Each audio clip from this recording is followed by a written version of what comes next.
Hello students, today we are going to discuss about petroleum. First of all इसके पहले मैं आपको कोयल बताया था। कोयल क्या होता है, उसका हिस्ट्री कैसे, मतलब कैसे कोयला बनाया जाता है। तो जिस तरह से कोयल का हिस्ट्री था उसी तरह से पेट्रोलियम का भी सेम है। कोयल में भी क्या हुआ था कि हमारी जो पृथ्वी है बहुत सारे ज़्यादा जंगल से घिरी हुई थी और अचानक नेचुरल फोर्स के कारण बाढ़ जैसे कि बाढ़ आया, तूफान आया, पेड़ नीचे गिरने के बाद से बाढ़ के कारण जो है मिट्टी के परत उस पे जाती गई और नीचे वो दबता गया। धीरे धीरे कई मिलियन वर्ष बाद वो कोयला जो है, वो पेड़ जो है धीरे धीरे क्या कोयला में बदल गया। कोयला के प्रकार कोयला किससे बना है, तो कार्बन से बना है। कोयला क्या है, एक नेचुरल रिसोर्स है। पेट्रोलियम भी क्या है, नेचुरल रिसोर्स है। तो हम लोग आज जो है पेट्रोलियम पर डिस्कस करेंगे कि पेट्रोलियम क्या है। इसके पहले मैं बता दिया हूँ कि पेट्रोलियम जो है 2 वर्ड से बना है। ठीक है, पेट्रोलियम जो है कितने वर्ड से बना है, 2 वर्ड से। एक होता है पेट्रा, क्या होता है पेट्रा, यहाँ पे लिखा भी है। पेट्रा मीन्स होता है रॉक, रॉक मीन्स होता है चट्टान, और ओलियम मीन्स होता है क्या ऑयल, यानी कि तेल। ठीक है, यही मैं बताना चाहता था कि पेट्रोलियम जो है 2 वर्ड से बना है, एक पेट्रा और सेकंड है ओलियम। तो पेट्रा मीन्स रॉक और ओलियम मीन्स ऑयल यानी तेल। अब कह रहा है कि आप जानते हैं कि पेट्रोलियम का यूज जो है हम लोग ईंधन के रूप में करते हैं। आप ये बात जानते हैं कि पेट्रोल का यूज हम लोग ईंधन के रूप में करते हैं। जैसे लाइट ऑटोमोबाइल है, लाइट यानी कि जितने भी हल्के स्वचालित है, ऑटोमोबाइल्स मीन्स क्या स्वचालित। ऑटोमोबाइल किसको बोलते हैं, जैसे मोटरसाइकिल हो गया, स्कूटर हो गया, कार हो गया। ठीक है, ये इसको हम लोग क्या बोलते हैं, ऑटोमोबाइल्स कहते हैं। किसको ऑटोमोबाइल्स बोलते हैं, मोटरसाइकिल को, स्कूटर को और कार को। ठीक है, तो मोटरसाइकिल, स्कूटर और कार में जो है पेट्रोल का यूज़ किया जाता है, ये बात आप जानते हैं। और जितने भी हेवी मोटर्स व्हीकल है जैसे कि ट्रक है, ट्रैक्टर है, इसमें जो है डीजल का यूज हम लोग करते हैं, ये बात आप जानते हैं। और पेट्रोल और डीजल जो है एक प्राकृतिक स्रोत है, प्राकृतिक स्रोत से प्राप्त होते हैं, जिसको हम लोग क्या बोलते हैं पेट्रोलियम। पेट्रोल और डीजल एक प्राकृतिक स्रोत से प्राप्त होते हैं जिसे पेट्रोलियम कहते हैं। और पेट्रोलियम जो है किससे बना है, पेट्रा और ओलियम से बना है। As it is mined from the between rocks under earth shown figure 5.4। ठीक है, क्योंकि ये ज़मीन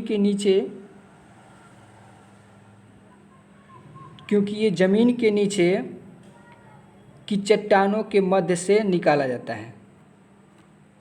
कौन, तो पेट्रोलियम। पेट्रोलियम जो है ज़मीन के नीचे के चट्टानों के बीच जो है माइंस यानी कि जो खदान है उससे निकाला जाता है, जिसको फिगर 5.4 में दिखाया गया है। अब आज से क्वेश्चन पूछ रहा है कि have you know how petroleum is form, क्या आप जानते हैं कि पेट्रोलियम कैसे बनता है। जिस तरह से कोयल बनता था फॉरेस्ट से जो है दबकर जो है वो कोयला बन गया, उसी तरह से पेट्रोलियम बनता है लाखों मिलियनों वर्ष बाद। किससे बनता है ये हम देखते हैं कि आगे आपसे पूछ रहा है कि क्या आप जानते हैं कि पेट्रोलियम कैसे बनता है। तो पेट्रोलियम जो है लिविंग ऑर्गेनिज्म से बनता है। तो किस लिविंग ऑर्गेनिज्म से, जो समुद्र में रहते हैं। पेट्रोलियम जो है समुद्र में पाए जाने वाले लिविंग ऑर्गेनिज्म से बनता है। इतना आप जान गए, पेट्रोलियम का निर्माण समुद्र में रहने वाले जीवों से हुआ है, ये बात आप जान गए। Petroleum was form from organism living in the sea, यानी कि पेट्रोलियम का निर्माण समुद्र में रहने वाले जीवों से हुआ है। एज दीज ऑर्गेनिज्म डाइड, यानी कि जैसे ही ये जीव मरे उनके शरीर जो है क्या हुआ है, समुद्र के तल में बैठ गया और got cover with layer of sand and clay. ठीक है, और जो भी बालू है, चिकनी मिट्टी है, उनकी लेयर उस पर क्या हुई, चली गई। ओवर मिलियंस ऑफ ईयर्स, यानी मिलियन वर्ष के बाद हवा की अनुपस्थिति में टेम्परेचर और हाई टेम्परेचर और हाई प्रेशर के कारण क्या हुआ कि ये डेड ऑर्गेनिज्म किस में बदल गए, नेचुरल गैस और पेट्रोलियम में बदल गए।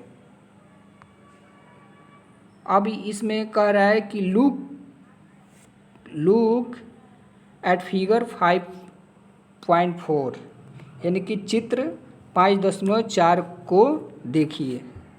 क्या करना है, चित्र 5.4 को देखना है, ठीक है। और कह रहे it show the deposit of petroleum and natural gas, जो पेट्रोलियम और प्राकृतिक गैस के भंडार को क्या कर रहा है, दिखा रहा है। You see that layer of containing petroleum oil and gas above that of water. कह रहा है कि फिगर 5.4 को आप देखिए, जो पेट्रोलियम और प्राकृतिक गैस के भंडार को क्या कर रहा है, दिखा रहा है। और जिसमें आप क्या देखेंगे, you see that the layer, आप उसमें देखेंगे कि पेट्रोलियम ऑयल और गैस का लेयर बना है पानी के ऊपर, ठीक है। वाई इज़ इट, ऐसा क्यों है, ऐसा क्यों है। वाई इज़ इट सो का मतलब होता है कि ऐसा क्यों है। Recall that oil and gas are lighter than water and do not mix with it. आप याद कीजिए कि तेल और गैस जो है पानी से हल्का होते हैं, ठीक है। इसीलिए जो है तेल और गैस क्या है, वाटर से ऊपर दिखाई दे रहा है। और ये जो है तेल और गैस इसमें मिल नहीं सकते हैं, इसमें मिल नहीं सकते हैं। कौन, तेल और गैस, किस में, वाटर में। आगे इसको भी आप देख लीजिए। World first oil well was drilled in Pennsylvania USA मतलब क्या, अमेरिका को बोल रहा है। इन 1859 यानी कि कह रहा है कि विश्व का सबसे पहला तेल को क्या किया गया है, जो यूएस में पेंसिल्वेनिया में खोदा गया, कब, 1859 में। और कह रहा है कि 8 ईयर्स लेटर यानी कि 8 वर्ष के बाद इन 1867 वाइल वाज स्ट्रॉक इन माकुम इन असम, यानी कि 1867 में असम के माकुम नामक स्थान पर तेल का पता चला। 1867 में असम के माकुम नामक स्थान पर तेल का पता चला। और भारत में जो है तेल जो है असम में, गुजरात में, मुंबई हाई में, और इसके अलावा गोदावरी और कृष्णा नदी के बेसिन में पाया जाता है। रिफाइनिंग ऑफ पेट्रोलियम का हम लोग क्या करेंगे, रिफाइनिंग करेंगे, यानी कि उसका शुद्ध करेंगे। कैसे शुद्ध होता है, तो आप जानते हैं कि petroleum is dark oily colour.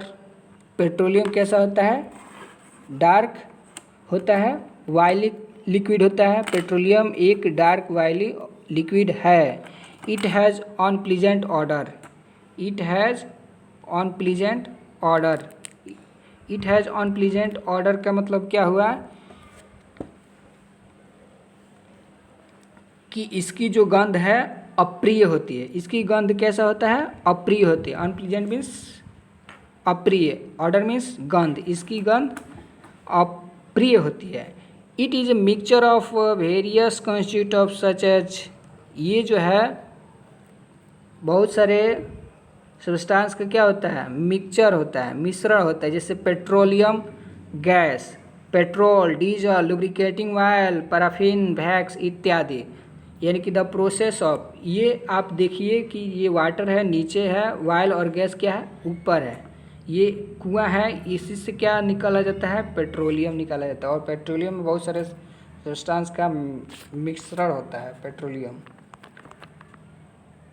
ये आप जो फिगर देख रहे हैं पेट्रोलियम रिफाइनिंग है। तो कह रहा है यहाँ पे, कह रहा है कि the process of separating the various constitute और fraction of petroleum is known as refining.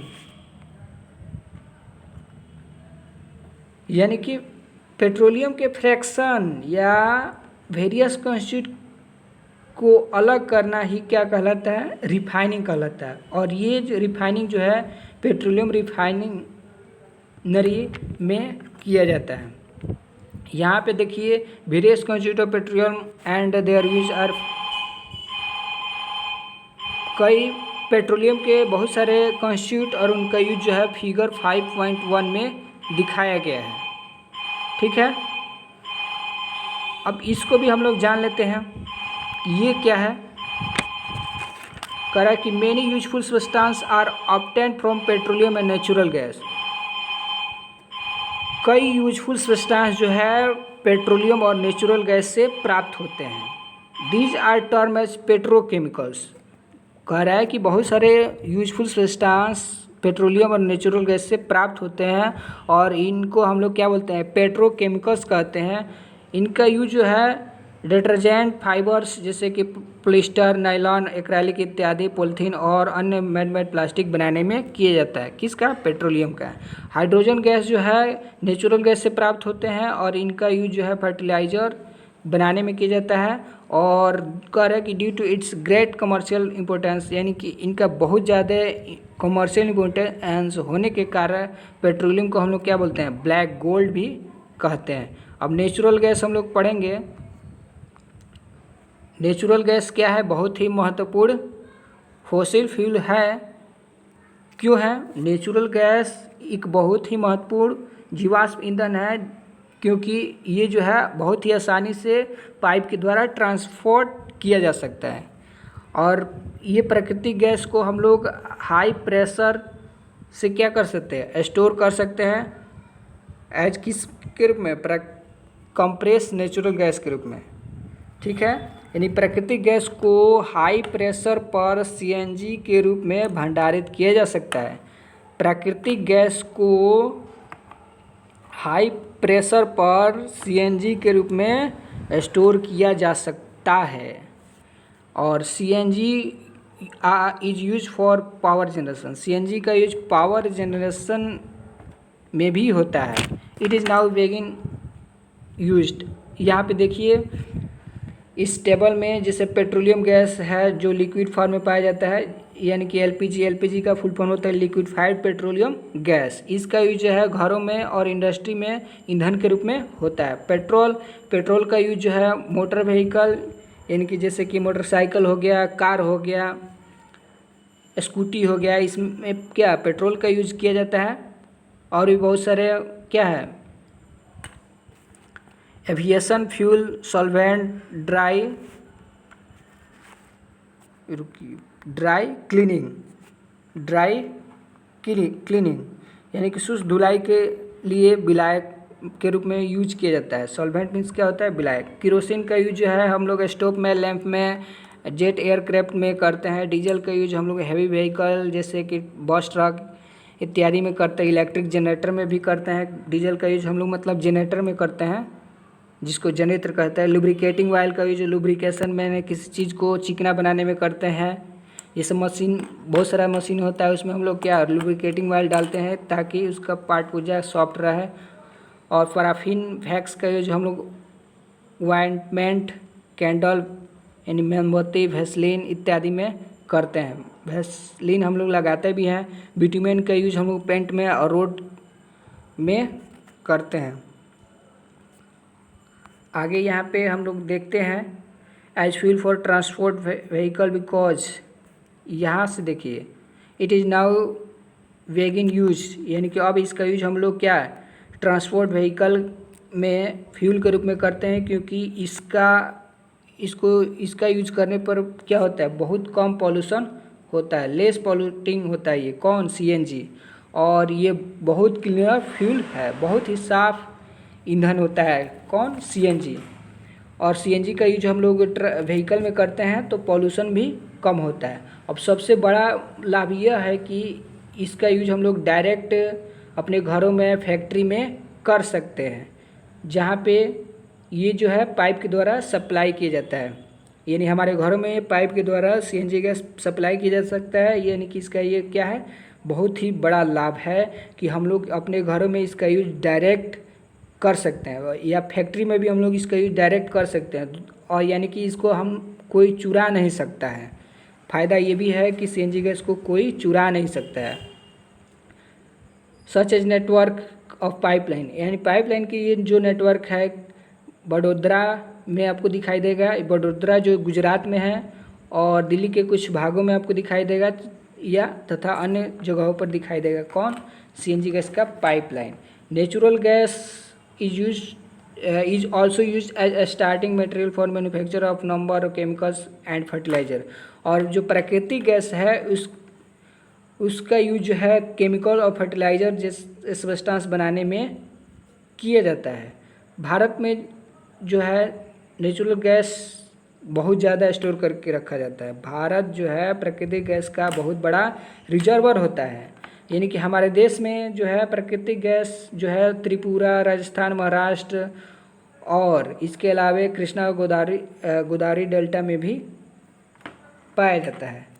ये जो है कौन है और ये कौन है? ये एक लड़का है, एक लड़की है।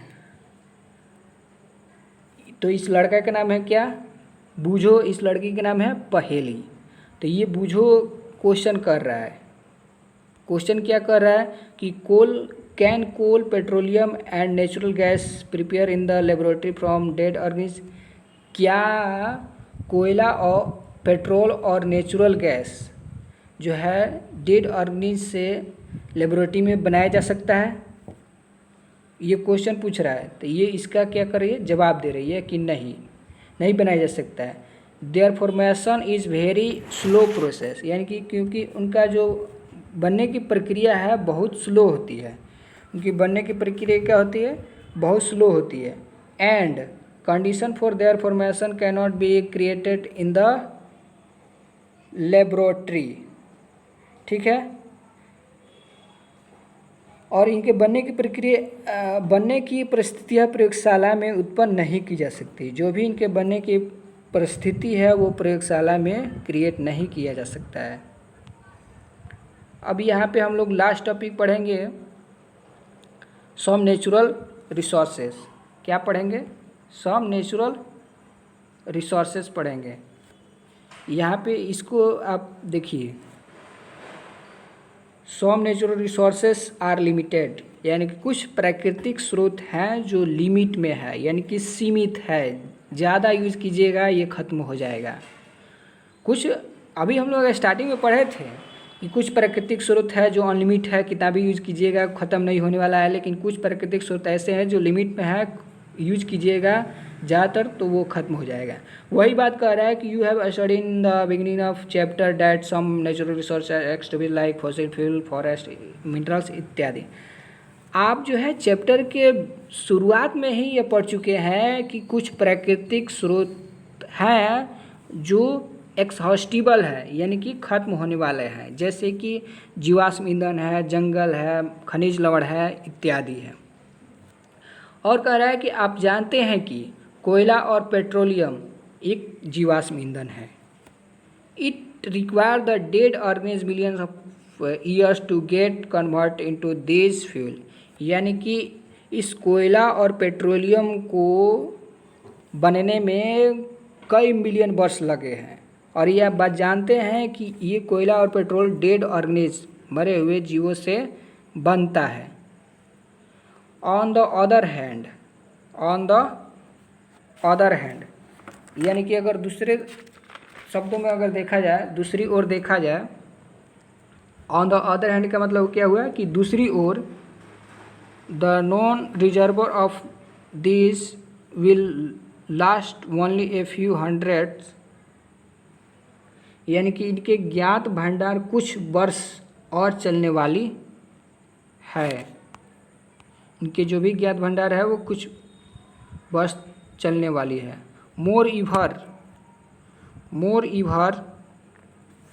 क्या कह रहा है कि moreover burning of this fuel is a major causes of air pollution, यानी कि इसके अतिरिक्त इन ईंधनों का जलना वायु प्रदूषण का प्रमुख कारण है। मोर इवर का मतलब हुआ कि इसके अतिरिक्त, यानी कि बर्निंग ऑफ दिस फ्यूल, यानी कि इन ईंधनों का जलना वायु प्रदूषण का प्रमुख कारण है। Their use is also link to the global warming, और इनका यूज जो है ग्लोबल वार्मिंग से संबंधित है। ग्लोबल का मतलब होता है विश्व, विश्व वार्मिंग से क्या है, जुड़ा हुआ है। किसका यूज, पेट्रोलियम का, कोयल का। It is therefore necessary that we use this fuel only when absolutely necessary. ठीक है, यानी कि इनका संबंध विश्व वार्मिंग से भी है, अतः यह आवश्यक है कि हम इन ईंधनों का उपयोग तभी करें जब बहुत ज़रूरी है। ठीक है, अतः यह आवश्यक है कि हम लोग ईंधनों का प्रयोग तभी करें जो बहुत ज़रूरी है, यानी कि इसके परिणाम स्वरूप पर्यावरण बेहतर बनेगा। इसके परिणाम स्वरूप से क्या होगा, पर्यावरण बेहतर बनेगा और बहुत कम रिस्क होगा, इनकी अवेलेबिलिटी जो है बहुत ज़्यादा दिन तक रहेगी। ठीक है, फिर आपको समझा दे रहा हूँ कि हाउ इवर का मतलब होता है अतिरिक्त, इसके अतिरिक्त। बर्निंग ऑफ दिस फ्यूल, यानी कि इन ईंधनों का जलना से क्या होता है, वायु प्रदूषण का मुख्य कारण है। यानी कि अगर हम लोग इन ईंधनों का जलाते हैं तो वायु प्रदूषण होगा, और वायु प्रदूषण का यही मेन कारण है कि हम लोग पेट्रोल, डीजल, कोयल इत्यादि जलाते हैं तो एयर पोल्यूशन होता है। Their use is also link to the global warming, और इनका यूज जो है ग्लोबल वार्मिंग से जुड़ा हुआ है। It is therefore necessary that we use this fuel, it is therefore necessary that we use this fuel only when absolutely necessary, यानी कि इसका संबंध विश्व उष्मा से भी है, अतः यह आवश्यक है कि हम ईंधनों का उपयोग तभी करें जब बहुत ज़रूरी है। This will result in better environment, इसके परिणाम स्वरूप हमारी जो इन्वायरमेंट है, पर्यावरण है, वो बेहतर बनेगा। इसी के परिणाम स्वरूप हमारी इन्वायरमेंट क्या होगा, बहुत ही अच्छा बनेगा। किसके परिणाम स्वरूप, यानी कि अगर हमको यूज पड़ रहा है, बहुत ज़्यादा ज़रूरी है, तभी हम लोग इस फ्यूल का यूज करें तो हमारा पर्यावरण बेहतर बनेगा। बिना ज़रूरी का अगर यूज करते हैं तो हमारा पर्यावरण खराब हो जाएगा। Smaller risk of global warming, ठीक है, और ग्लोबल वार्मिंग में क्या होगा, बहुत ही कम रिस्क होगा, और इनका अवेलेबिलिटी जो है बहुत ज़्यादा दिन तक रहेगा। भारत में जो है एक पेट्रोलियम कंजर्वेशन रिसर्च एसोसिएशन है, ठीक है, जिसको हिंदी में हम लोग पेट्रोलियम संरक्षण अनुसंधान संघ कहते हैं, जिसको शॉर्ट में PCRA कहते हैं। ये सलाह देता है लोगों को कि पेट्रोल और डीजल का बचत हम लोग कैसे करें। इनका टिप्स यही है, इनका टिप्स क्या है, drive at a constant and moderate speed as far as possible, यानी कि जहाँ तक संभव हो गाड़ी को समान एवं मध्यम गति से चलाइए। जहाँ तक संभव है गाड़ी को एक कांस्टेंट स्पीड से चलाइए और धीमी गति से चलाइए। Switch off the engine, switch को क्या करना है, ऑफ कर देना है। कब, ट्रैफिक में, लाइट और at a place where you have to wait, यानी कि यातायात लाइटों पर अथवा जहां आपको वेट करनी हो गाड़ी का इंजन बंद कर दीजिए। इंश्योर करेक्ट टायर प्रेशर, और टायर के पर जो प्रेशर होता है उस पर आप सही रहिए, ठीक है, ये नहीं कि टायर एकदम चिकना हो गया उसको आप चला रहे हैं। Ensure regular maintenance of the vehicle, ठीक है, यानी कि गाड़ी का नियमित रख रखाव सुनिश्चित कीजिए, गाड़ी का नियमित रख रखाव सुनिश्चित कीजिए। अब इसमें एक कीवर्ड है, इसको आप याद कर लीजिएगा। व्हाट यू हैव लर्न, आप क्या सीखे क्या है कि कोयला, पेट्रोलियम, नेचुरल गैस क्या है, फॉसिल फ्यूल है। और फॉसिल फ्यूल जो है डेड मरे हुए जीवों के से क्या होता है, बनता है। मरे हुए जीवों से जो अवशेष बचता है उसी से क्या होता है, जीवाश्म ईंधन बनता है। और इसको बनने में क्या लाखों वर्षों लग जाते हैं। फॉसिल फ्यूल जो होता है वो क्या होता है, एक्सॉस्टिबल रिसोर्स होता है, यानी ख़त्म होने वाले होता है। कोक और कोल तार, कोल गैस, ये क्या है, सब कोयला का प्रोडक्ट ही है। इसके अलावा petroleum gas, petrol, diesel, kerosene, paraffin, wax, lubricating oil, ये सब क्या है, रिफाइनिंग पेट्रोलियम के द्वारा प्राप्त होते हैं। यानी कि जब हम लोग पेट्रोलियम को रिफाइन करते हैं तो ये सब petroleum gas, petrol, diesel, kerosene, ये सब प्राप्त होता है। कोयला, पेट्रोल एक तरह का नेचुरल रिसोर्स है जो लिमिट में पाया जाता है, ठीक है। यही है। इसके अलावा एक सब क्वेश्चन आंसर आप बना सकते हैं। और कहीं भी समझ में नहीं आया है तो आप हमसे कांटेक्ट कीजिए। और क्या, कमेंट बॉक्स में आप ज़रूर बताएं कि आपको कहाँ समझ में नहीं आ रहा है। और कमेंट्स बॉक्स में अपना नाम ज़रूर लिखें ताकि हमको पता चल जाए कि इस वीडियो को कौन कौन स्टूडेंट देख रहे हैं। Thanks for watching.